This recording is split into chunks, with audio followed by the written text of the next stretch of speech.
Okay, so would you like to introduce yourself? Sure, my name's Sammy, and I like platypi. Okay, so you are the whole reason we are doing this episode. Thank you. But before we start, what is the plural? I think that the plural, it sounds better, platypi. It rolls off the tongue better. It does. I mean, I'm very guilty of just saying platypuses. Because platypuses is actually the correct plural. But platypi just sounds better. Like cacti. Like cacti is the real plural of cactus. But wait a minute, I think it's cactuses. Really? Hang on. I need to Google that. Because I thought it was cacti. Both are acceptable. Both are acceptable? I was lied to. And then there is mongoose. Explain. Mongeese, mongooses. Neither of those sound right. It feels like when people are debating the plural of moose. Like, none of it sounds right, so they just go with moose. Look at those moose. Mooses. No, like, look it up. Oh, yeah, it is. Yeah. Hang on. I've outsmarted you. Yeah, you might be right. I've outsmarted the science kid. Yeah, it is moose. It is moose. But anyway, platypuses. Platypi, yes. So why does this episode need to happen?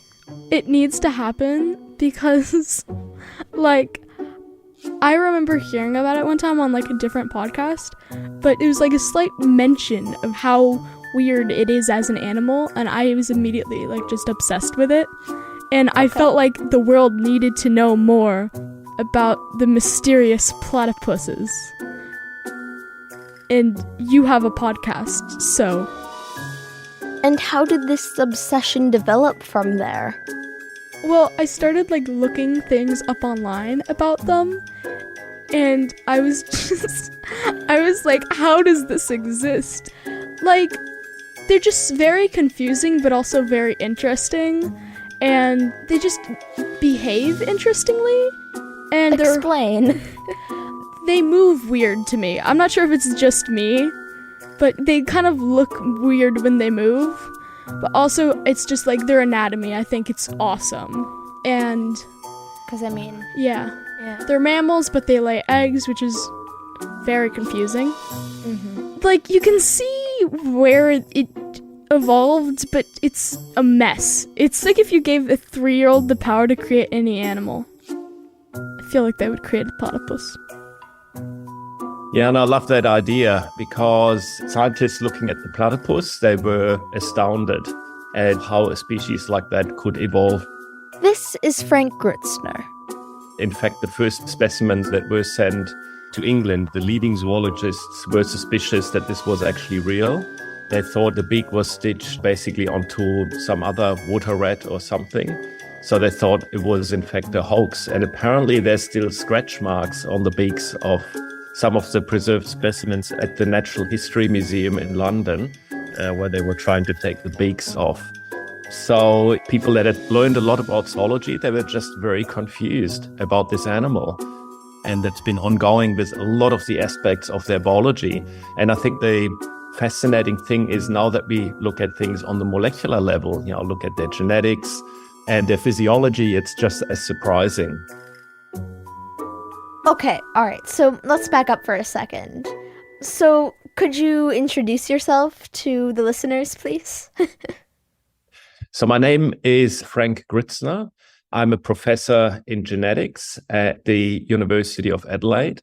I'm sure your listeners have, of course, already recognized that, I'm an Australian citizen, but I've come here from Germany over 20 years ago after I'd completed my PhD at the Max Planck Institute of Molecular Genetics in Berlin.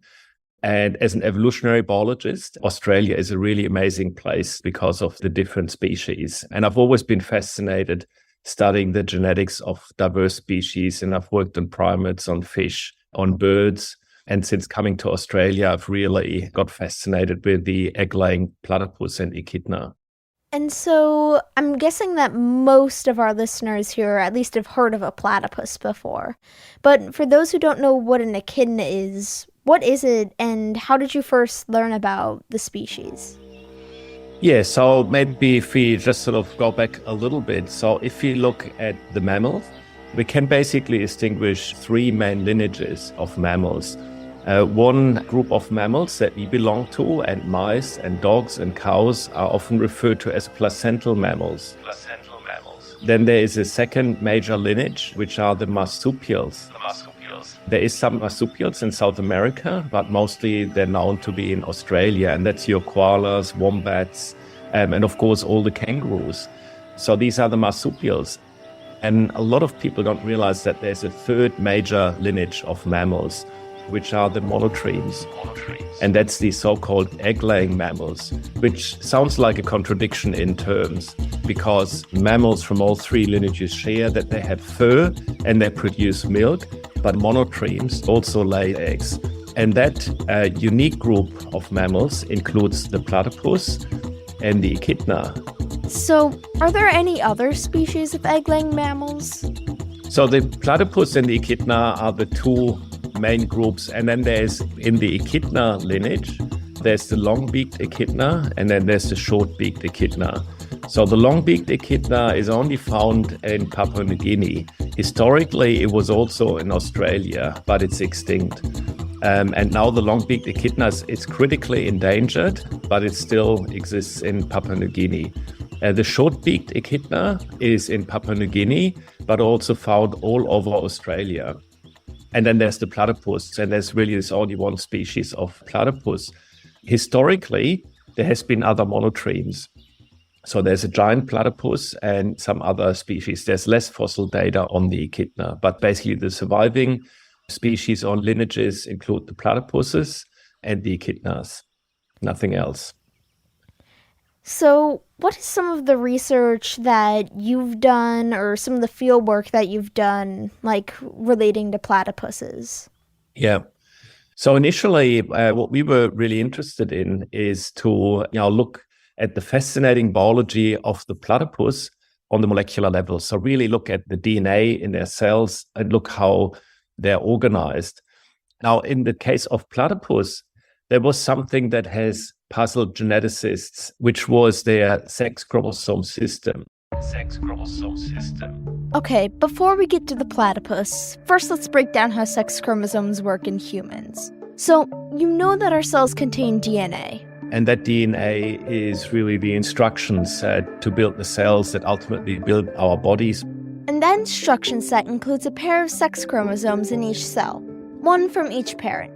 In most cases, biological females only have 2 X chromosomes, one from each of their parents. This means that their egg cells can only contain an X chromosome. And then males have sperm cells that have either an X or a Y chromosome. And then if the X sperm fertilizes an X egg, you got XX and you get female development. If a Y sperm fertilizes an X egg, you got XY and you get male development. This is how it works most of the time in mammals, but the platypus is different. Now, the platypus was always a bit mysterious here because they were unclear about what their sex chromosomes are. But there was a structure when cells divide that suggested that potentially they have an incredibly complex way of organizing their sex chromosomes. But the techniques weren't available to investigate that further. And I was fortunate that I had learned the techniques that could solve this mystery during my PhD studies. And that technique allowed me to identify the sex chromosomes in the platypus, and we were absolutely blown away because instead of having one X and one Y chromosome and 2 X chromosomes in females, we found 5 X chromosomes and 5 Y chromosomes in males, and then 5 pairs of X chromosomes in females.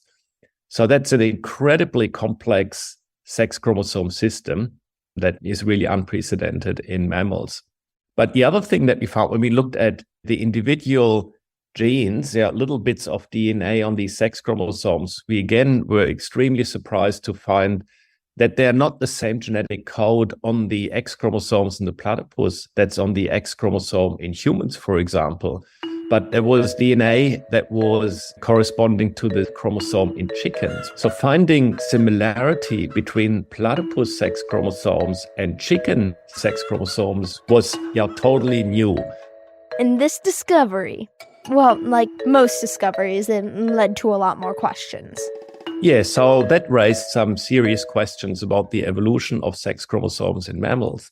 And then basically 6-7 years down the track, we could conclusively show by studying the platypus that there's been two separate evolutionary events leading to two separate sex chromosome systems. And one is represented now in monotremes and the other one in mammals. What that means for humans is that our sex chromosomes are a lot younger. Previously, it was thought, the mammalian sex chromosomes evolved around 320 million years ago. By work that we did in the platypus, we could show that, in fact, human sex chromosomes are maybe 180 million years old. So they're a lot younger. And that shows you how studying these very different species of mammals can totally change our understanding of mammals. So, for Frank, understanding the platypus's sex chromosome system, well, it was really just the first molecular biology puzzle to solve. Working with the monotremes has really changed my direction. They're so fascinating in many aspects of their biology that we ventured into other areas as well. For example, he started studying their digestive system. And their stomach, well, it is totally different. It's been reported that they almost lack a functional stomach. There's no acid, there's no glands in the stomach. And then there's the venom. So we haven't talked about this. So the platypus is actually venomous. So they got a spur on their hind legs, and males produce a venom during breeding season.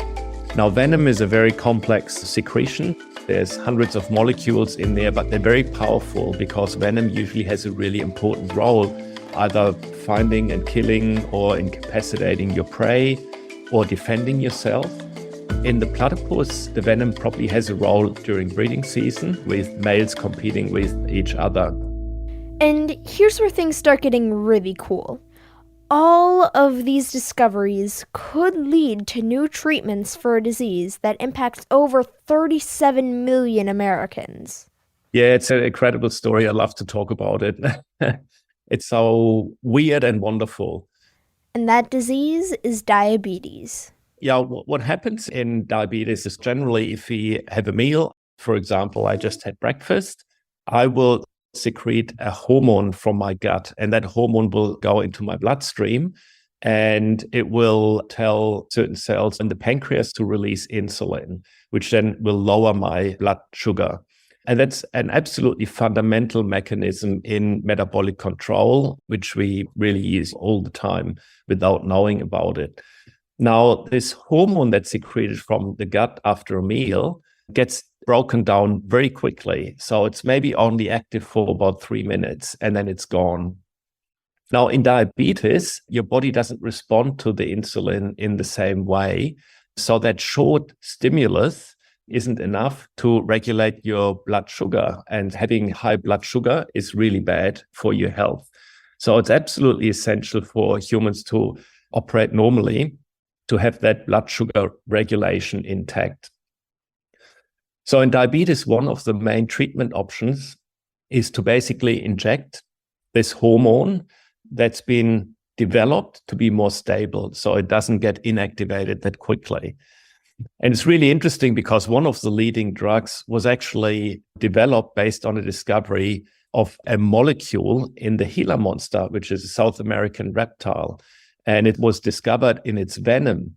So this hormone, which is very similar to the hormone that we use in humans, has a special function in the venom of this reptile, which is called the Gila monster. And the fact that it's evolved this stability has been utilized, and it was discovered by John Eng in America. And then he recognized the importance and then was developed into a leading diabetes drug. So there's a lot of interest in finding molecules, hormones that are more stable than the human hormone. When we studied the platypus, we were interested in the stomach because we knew that they almost miss stomachs. So we discussed this with colleagues and said, look, would be really interesting to look at the insulin system, and this blood glucose regulation. So we looked at the genes that are responsible for, these hormones and found that there's been a single change, just basically a one-letter change in the sequence of this hormone that would suggest that it's in fact also more stable and doesn't get degraded. And then we were actually able to show that the platypus has in fact evolved a hormone that is more stable than the human version. And that was a very significant discovery. What's really fascinating is that when we looked at the activity, so where is this DNA active? Where is the hormone produced?